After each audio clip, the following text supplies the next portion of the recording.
Қасқыр адамға шабама. Кейбір деректер мен жазбаларды ақтарып отырсаң, қасқырдың адамға шабатынын айтады.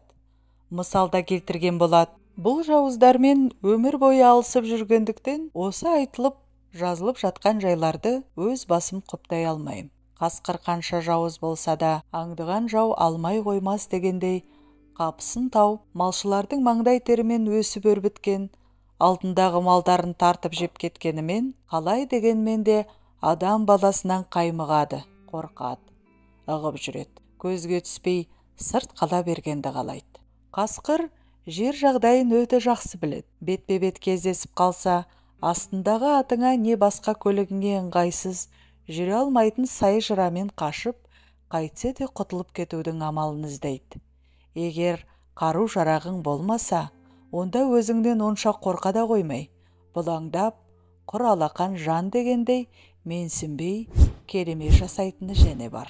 Ауылдың малжанын алыстан құр үстінен торыйды. Көзі көреген, бақлағыш, көргенін ұмытпайтын ести келеді.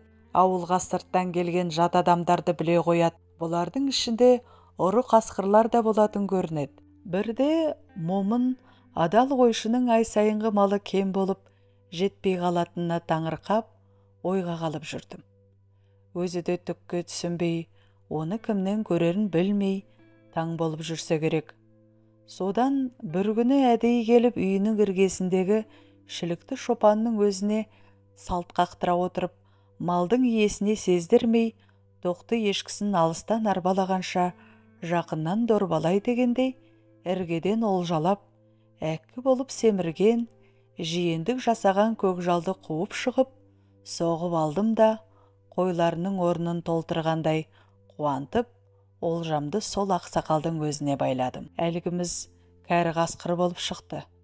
Жапа шеккен малшының ісіне адал, еңбекқор екендігіне сенімім мол болғандықтан, қойларының үшті-күйлі жоғала беру сырын нақ осылай шешіп берген едім. Осының алдында бір журналистен Ақкөл совхозының Шөптігөл бөлімшесіндегі Нұрахмет деген қарттың албарынан бір қасқырдың қой ұрлағанын естігенім бар еді.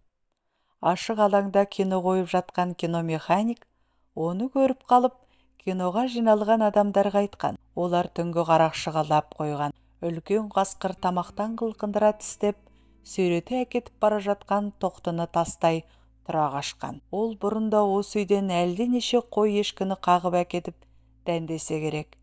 Кейін Нұрахмет қарт сол ұры қасқырды аңдысын тауып, атып алғаннан кейін албарынан мал жоғалмайтын болған. Бұған дейін жоғалған малдарын көршілерінен көріп жүріпті.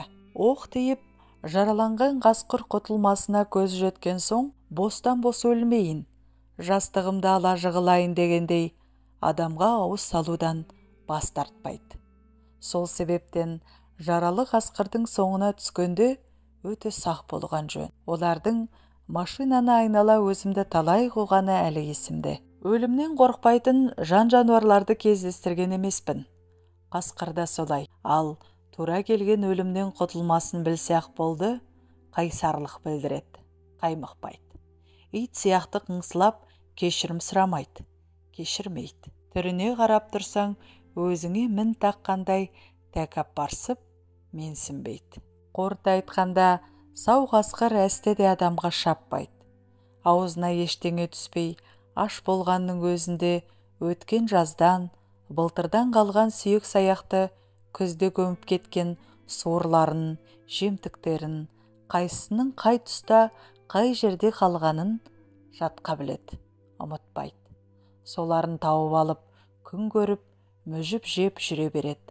Ара тұра тышқан аулайды. Ауылдың өлімтік тастайтын жерін сезіп, байқап өтеді.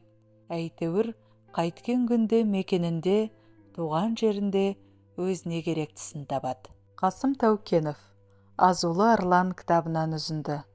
Оқыған Динара Мейрамқызы.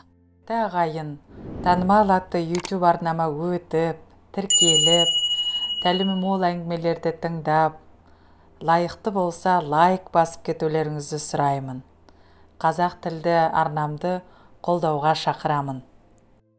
Келесі шығарма сіздер үшін.